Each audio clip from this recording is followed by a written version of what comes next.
Cənab Prezidentin dediyi kimi, Şuşanın azad olunması əməliyyatı hərb tarixinə düşən ağır hərbi əməliyyat idi. Bu əməliyyatın ən önəmli qəhrəmanlarından biri də sizsiz. Şuşaya necə getdiniz?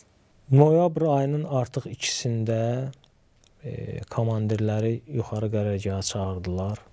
Mən də bir bölmə komandiri kimi həmin toplantıda iştirak edirdim və bizə Şuşanın xəritəsini verdilər və Şuşanın foto şəkillərini verdilər, bizə Şuşanın planını verdilər. Noyabr ayının 2-sində artıq biz Şuşanın işğaldan azad olunması döyüş tapşırığını alaraq fəaliyyətə başladıq.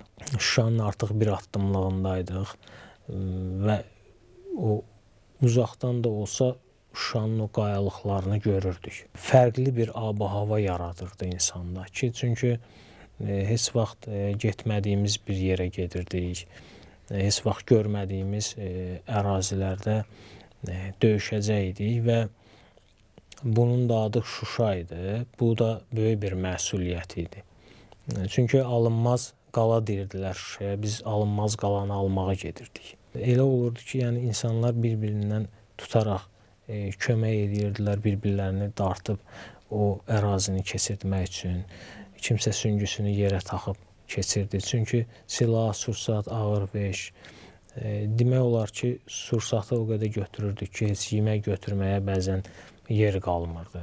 15-20 dəqiqəlik bir döyüşdən sonra birdən belə bir şey baş verdi.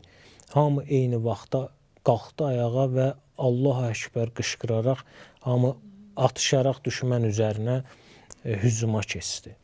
Və bu hərəkətin, bu fəaliyyətin düşməndə yaratdığı xofu yəqin ki, ancaq düşmən özü təsəvvür eləyə bilər.